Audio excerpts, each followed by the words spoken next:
Impact of climatic changes on natural resources in Karnataka. In this essay, we will study about the impact of climatic changes on water resources, forest, atmosphere, coasts, etc. in India in general and Karnataka in particular. We will also study policies and programs implemented by the government to keep a check on the environmental degradation and the efforts to conserve the environment.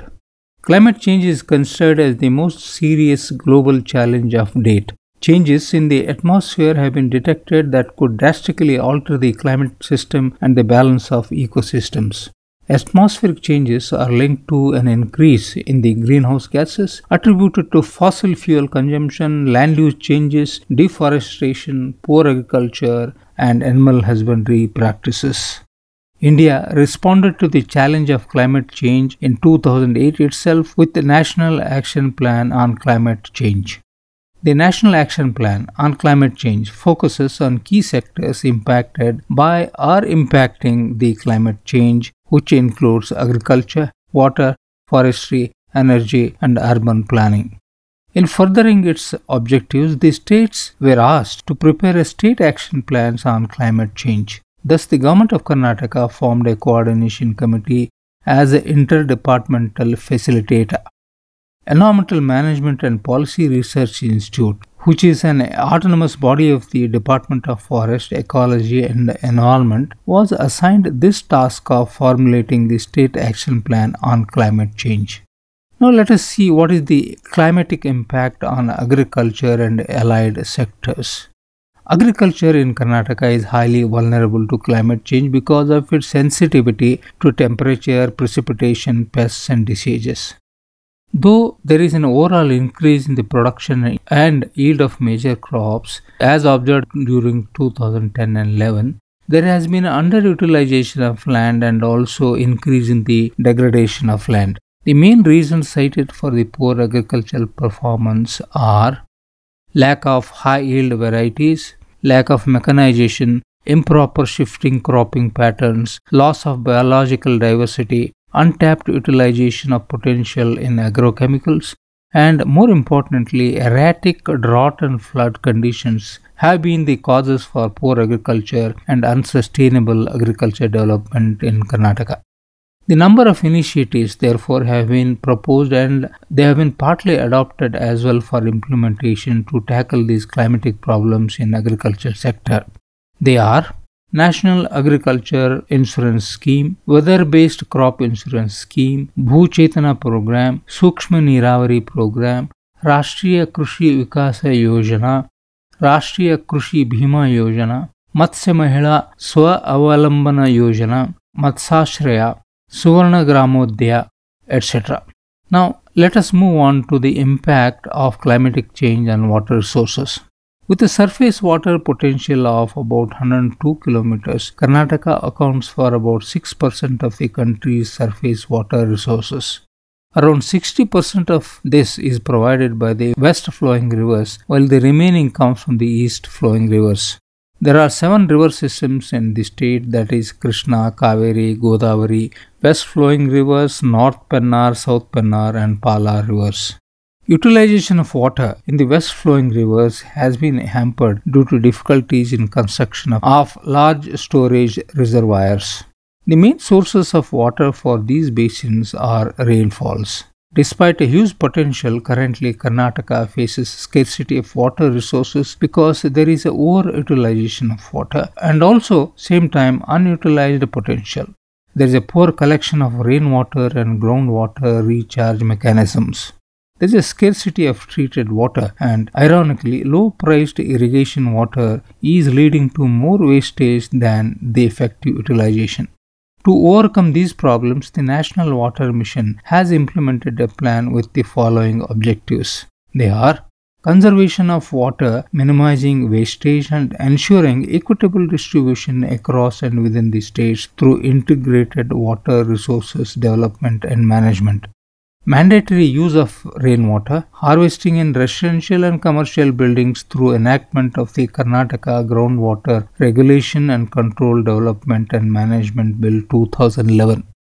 Another important projects are the projects of water development and construction of groundwater recharge structures.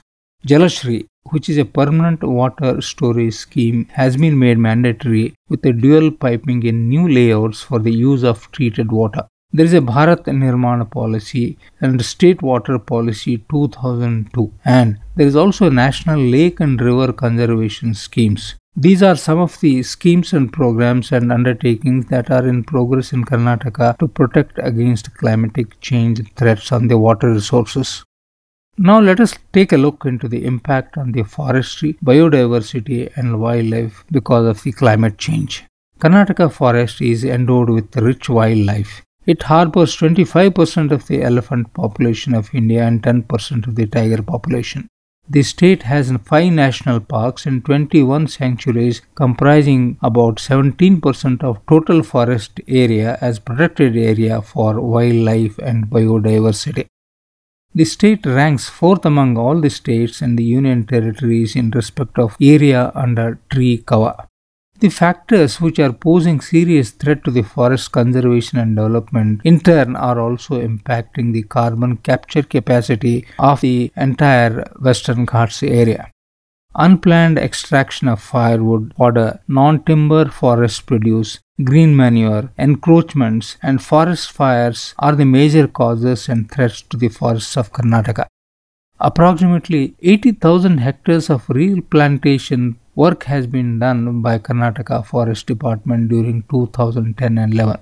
Development of carbon sinks, protection of forest, enhancement of resources productivity, and growing of medicinal plants are some of the key initiatives the department has taken. Establishment of Western Ghats Task Force by Government of Karnataka is another important step here.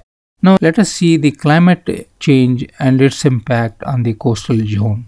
Karnataka has 320 kilometers of coastline. Within the agriculture and allied sector, the share of fisheries has been increasing through marine fish production, but it has witnessed a considerable variations, that is, ups and downs. The per unit effort and return on investment in marine fisheries, however, has been declining. It is because of a limited knowledge about the link between the climate change and its impact on fisheries. The problems that have been identified are the coastal pollution, unsustainable marine fishing, and threat to mangrove ecosystem and coral reefs, and they are hampering the coastal sustainability. Energy and environmental issues. This is a closely related study with respect to the climate change. In the year 2013 and 14, power generation with a capacity of 1221 megawatts was installed by the state government along with public sector and private sector electricity generating stations. In that, hydropower accounted for 36%, which is fairly high, but the thermal power still continued to be 35%, wind power 18%, solar power only 0.2%, diesel plants 0.8%. The cogeneration and biomass also contributed 10%. There is a national mission for solar energy, and it is a major initiative aimed to promote to harness vast potential of solar energy through solar photovoltaic projects. Karnataka has undertaken many measures towards efficient energy management. They are mandatory use of solar water heaters, CFL's usage, ISI marked motor pump sets, and integration of energy efficiency and renewable energy in the new buildings. There have been important initiatives and schemes that are worth mentioning in this context. They are Belaku, that is a light scheme, Nirantara Jyoti scheme, Karnataka Renewable Energy Policy of 2009 and 14, Solar Karnataka program, Dabhol Bangalore Natural Gas Deployment in Karnataka, State Biofuel Board, and inauguration of photovoltaic power plants. And there is a decision to create a green energy fund, that is Akshaya Shakti Nidhi. And there is also a decision to reserve 10% of the land in SEZs for the development of renewable energy. Now we come to another important area which has caused a major concern, that is the urbanization. Urbanization has been causing an adverse climatic impact. to avoid the adverse effects of climatic changes and also to conserve the environment and the urban development. The country needs to target the promotion of energy efficiency management of municipal solid waste and promotion of urban public transport.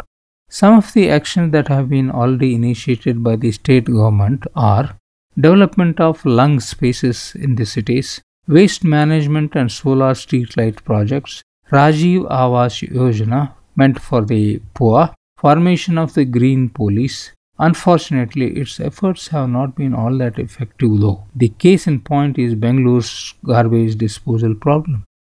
The other initiatives are promoting replacement of two-stroke engine auto rickshaws with the four-stroke ones, dedicated cycle lanes and traffic-free pedestrians only in some zones in Bangalore, traffic and transit management center at Yeshwanthpur, and high-speed rail connecting Bangalore International Airport.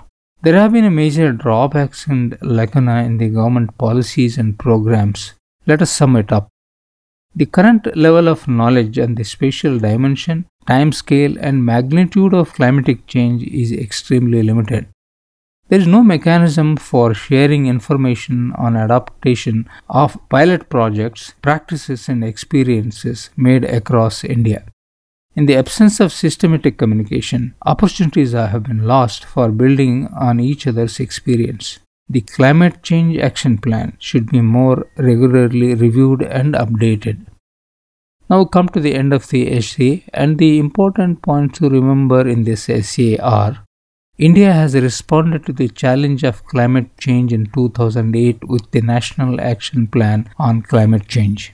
The National Action Plan on Climate Change focuses on key sectors impacted by or impacting climate change, and it includes agriculture, water, forestry, energy, and urban planning areas. In furthering its objectives, the states were asked to prepare state action plans on climate change in their areas. Agriculture in Karnataka is highly vulnerable to climate change because of its sensitivity to temperature, precipitation, pests, and diseases. The number of initiatives that have been proposed to implement to tackle these climatic problems in agriculture sectors are: National Agriculture Insurance Scheme, Weather-Based Crop Insurance Scheme, Bhuchetana, Sukshma Niravari, Rashtriya Krushi Vikas Yojana, Rashtriya Krushi Bhima Yojana, Matsya Mahila Swalambana Yojana, Matsyashraya, Suvarnagramodaya, etc. Despite rich water resource bases, currently Karnataka faces a scarcity of water resources because there is a overutilization or underutilization of collection of rainwater. There is a poor groundwater recharge. Low-priced irrigation water has led to more wastage than effective utilization. To overcome these problems, the National Water Mission has implemented a plan such as rainwater harvesting, projects of watershed development, and construction of groundwater recharge structures, etc. Karnataka has 320 kilometers of coastline. Within the agriculture and allied sectors, the share of fisheries is increasing, though marine fish production has witnessed considerable variation, that is, ups and downs. There has been a more emphasis on renewable energy sources, especially hydropower. In the year 2013 and 14, power generation capacity of 1221 megawatts was installed by the state government along with the public sector and private sector electricity generation stations, and hydropower of course has been given priority.